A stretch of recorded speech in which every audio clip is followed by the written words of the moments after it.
안녕. This video is about to be really different because I'm about to put my dude bro hat on and talk about Naruto without the Fujiyoshi glasses on for once in my life. But do not be alarmed. I will continue to yawify all your favorite shonen MCs. Okay, so as much as I love Naruto, it's literally one of my top 5 anime out there.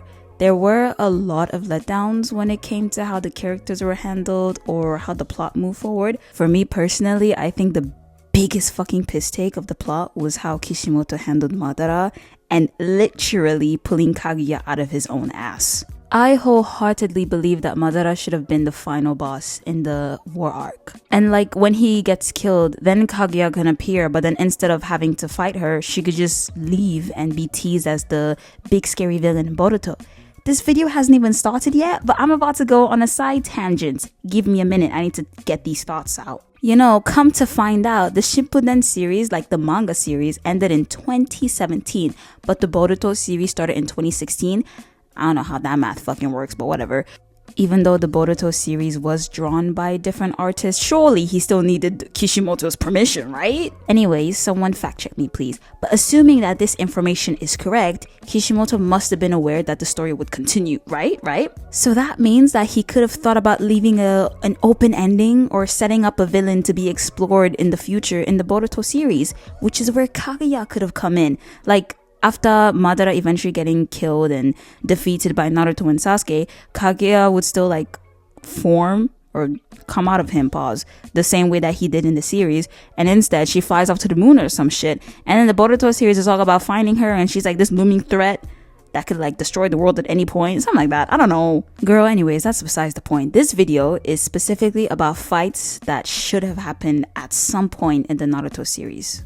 And of course, not just for the sake of fights being there just to see two characters going at it and see who would win, but because one, it really would have helped to develop these characters. This is a battle shonen after all, so if you're not getting into fights, you're not getting your character developed. That's just how it works.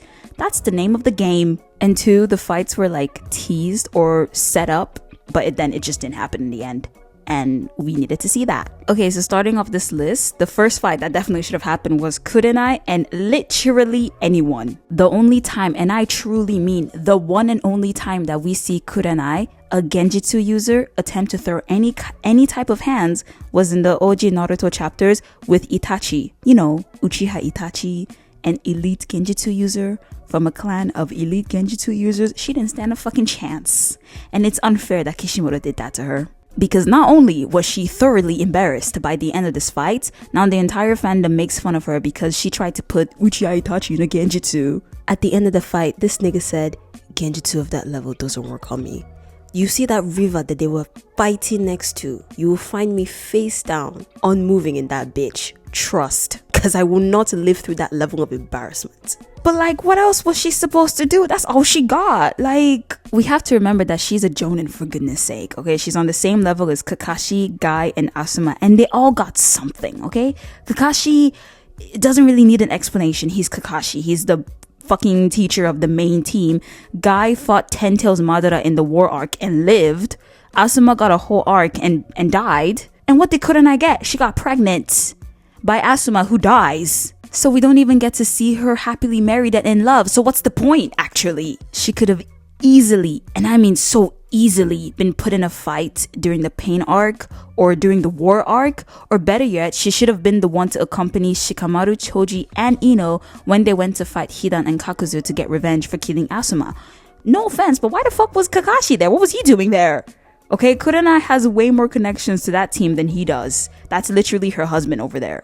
Like, it would have made way more sense because then everyone there has like a more direct connection to Asuma. Because obviously Kakashi knows Asuma, they're all jonins, they know each other and they're all friends and stuff.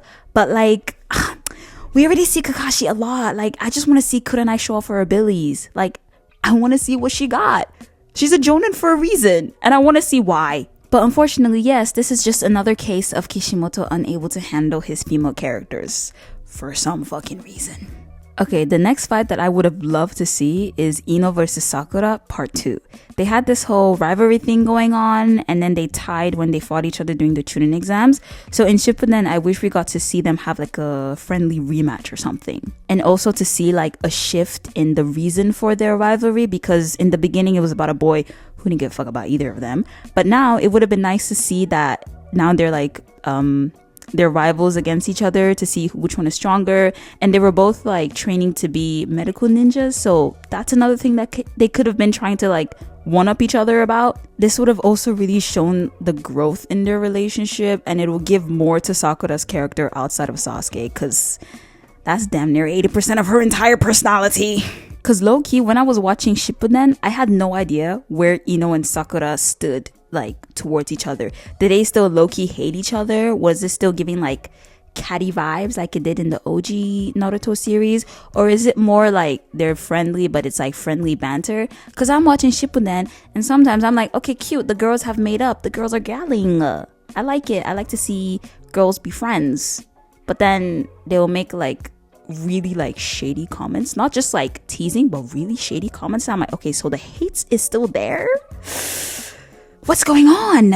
Overall, just more clarification on what their relationship is would have been wonderful. But yeah, it's a shame because the relationship or this rivalry thing that they had going on literally just like got cut off the story. And kind of on a similar note, I also would have loved to see a Neji versus Rock Lee for similar reasons.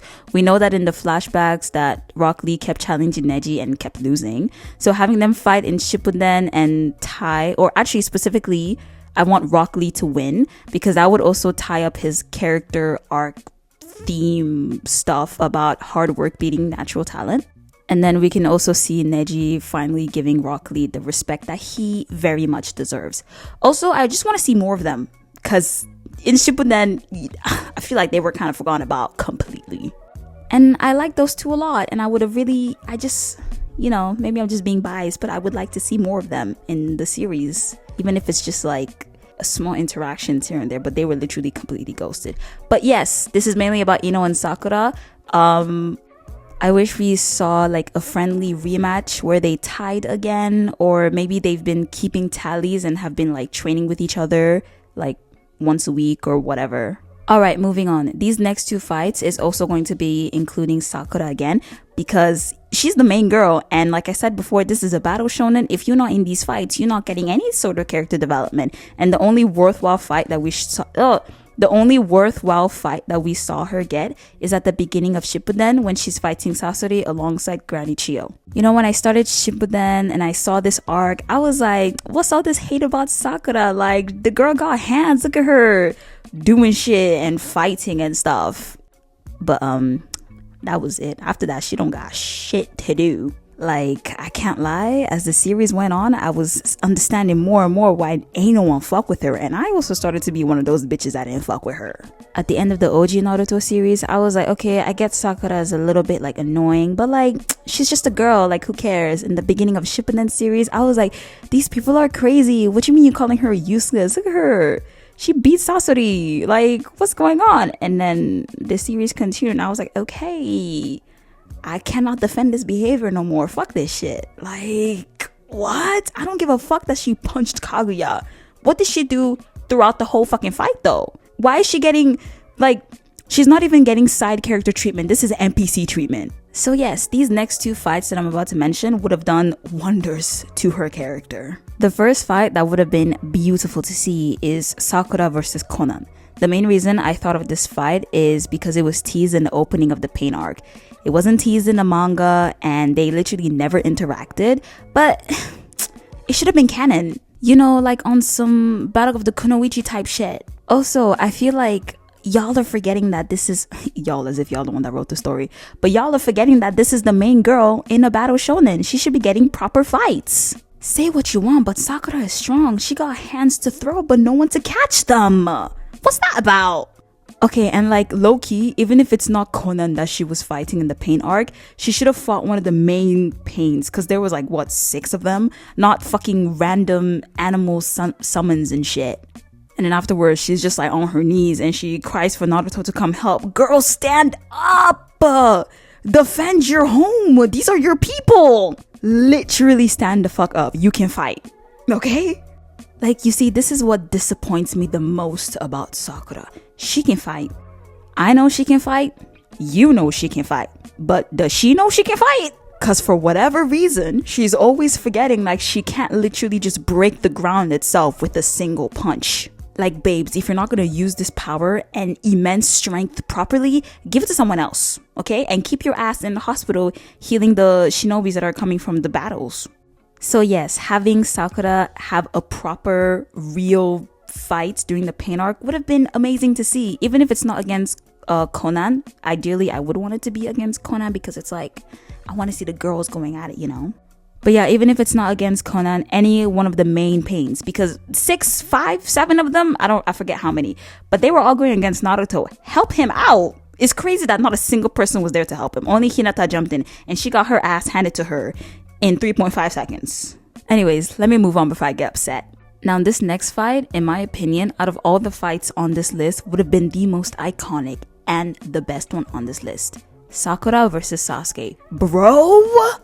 It was right there. She literally went out of her way to lie to Naruto's face about loving him, drugged her whole team to knock them out so that she could go and face Sasuke alone and make sure not to get interrupted. So tell me why on God's green earth she literally chickened out in the last moment. Talk about a fucking waste of opportunity. I have never seen anyone miss this hard. Okay, let's break down why this fight would have been absolutely amazing for Sakura's character. Okay, so firstly, the purpose of this fight wouldn't be to show that she's stronger than Sasuke or even strong enough to keep up with him. We already know that she's powerful and we don't really need a repeat of that information. But obviously, Sasuke is more powerful, especially during this moment. He was, a little bit unhinged. So we're aware that the chances of her winning are, slim to none. But her winning or losing isn't the point. The purpose would be to show that she actually grew the fuck up and got over this infatuation that she had with Sasuke. Even if she's lying to herself about not loving him anymore, at the very least, we'll be able to see that she actually has a backbone and can follow through her words. We will actually be able to see verbatim how she grew from her 12-year-old self who had this massive crush on him, which that's not a problem, to now moving past that and understanding that Sasuke is a danger to the people that she cares about back in Konoha. Fuck Konoha though. And will no longer allow herself to be pulled along and controlled by this crush, and that she's actually able to detach herself from Sasuke. And honestly, it doesn't even have to be a long ass fight, just a couple pages of them going back and forth, just enough to show that she actually has every intent to follow through her words and kill him. And then Kakashi will show up and stop one of the attacks or whatever. But no, instead, she had 2 attempts to kill him and she absolutely fumbled both of them. This is where my second disappointment with her character comes in. It's her obsession with Sasuke. I don't have a problem with her having a crush on him. He was the hottest guy in the school. It makes sense. Every girl liked him. That's not the point. The point is, it's been a long, long time and he clearly don't fuck with you that way, right? At some point, you gotta understand that, and it's okay to let things go. And low-key, even if she continued to like him throughout everything, at the very least, give me something else to look at when it comes to her character. Because every time she pulls up on screen, it's just about this one-sided obsession with Sasuke. And low-key, Naruto was the same, but the difference between her and Naruto is that Naruto's was mutual, because Sasuke was also crazy about Naruto, but he felt no type of way about her. I want mutual obsession. I want mutual toxicity towards each other. If it's a one-sided thing, especially when it's the girl that's obsessed with the man, oh my god, take it away from me. This is embarrassing. And again, she's literally the main girl in the cast, and we know next to nothing about her. I know next to nothing about her. We know that her family didn't come from a special clan, and that's about it. And then we also know that she got bullied for having a big ass forehead when she was growing up. And then what? Can I have more, please? I would love to know more. Anyways, let me move on before I get mad again. Anyways, so this hypothetical Sasuke versus Sakura fight would end with Kakashi pulling up and maybe blocking an attack that definitely would have killed Sakura if it landed. And this would lead perfectly into the next and final fight that I think 100% should have happened. Sasuke versus Kakashi. So like I said, Kakashi will pull up, block one of the attacks from Sasuke, stop it from landing on Sakura, and he tries to talk to Sasuke again, but obviously he's not having any of that shit. So then they start fighting. Just like that, easy, done. And again, it doesn't have to be like a whole 50-page, 50-chapter affair. Just a little some, you know? So the question is, why do I think this fight should happen? For all the fights that included Sakura, it was to see more of her character development. For Kurenai, it was to show her actual strength and ability. Two things which neither Sasuke or Kakashi are starved of, unlike their female counterparts. I believe that this fight should have simply happened for the emotional impact. Think about it. This is the first time that Kakashi is seeing Sasuke after 3+ years. And correct me if I'm wrong, but the last time that Kakashi saw Sasuke was tied up on the tree and he was practically telling this little boy to get over his revenge. Which I just think that's so funny because he didn't say any of that to Shikamaru though when he was going after the Akatsuki members to get revenge for Asuma.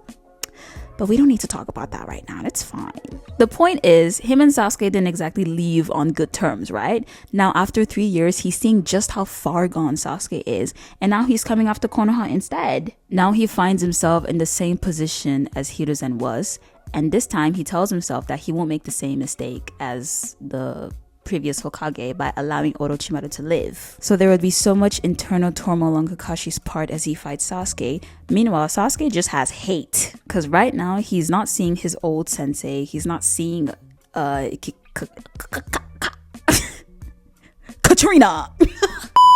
Meanwhile, all Sasuke is feeling is just pure unfiltered hatred because right now he's not seeing his old sensei, he's not seeing Kakashi, he's just seeing another Konoha shinobi who has the Sharingan which belongs to his clan that these bitches killed. So as far as he's aware, Kakashi is just reaping the benefits of the Uchiha massacre.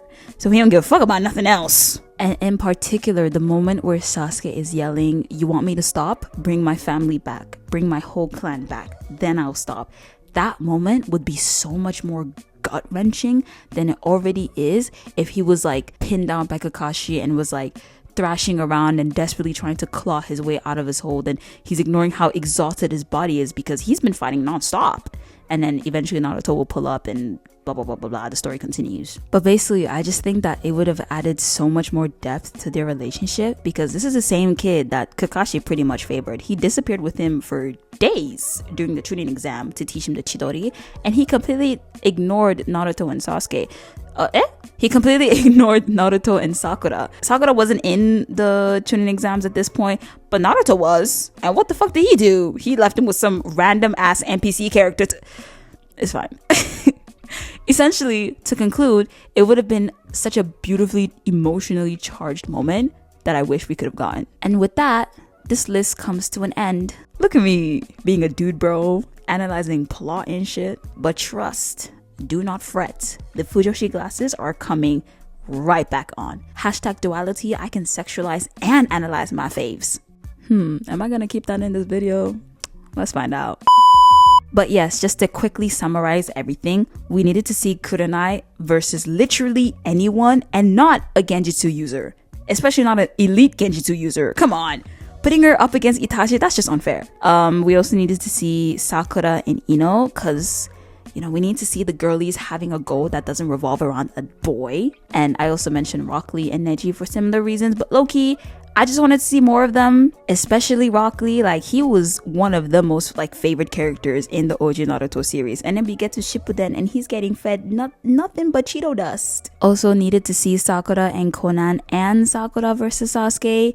Please, Sakura should have gotten way more fights. The streets are saying she's useless and I can't say anything against that. The streets is me. I'm the streets. I'm saying this shit and I don't want to. But when I look at what I have to work with, can you blame me? Lastly, Sasuke versus Kakashi for the sole purpose of angst. Alright, that is all for this video. Let me know in the comments which of these fights you would have wanted to see the most. Like I said before, mine would have been Sasuke versus Sakura. And what other fights do you think should have happened in the series or would you have liked to see? I'm inviting you to share your opinion, and doesn't the internet just love to do that?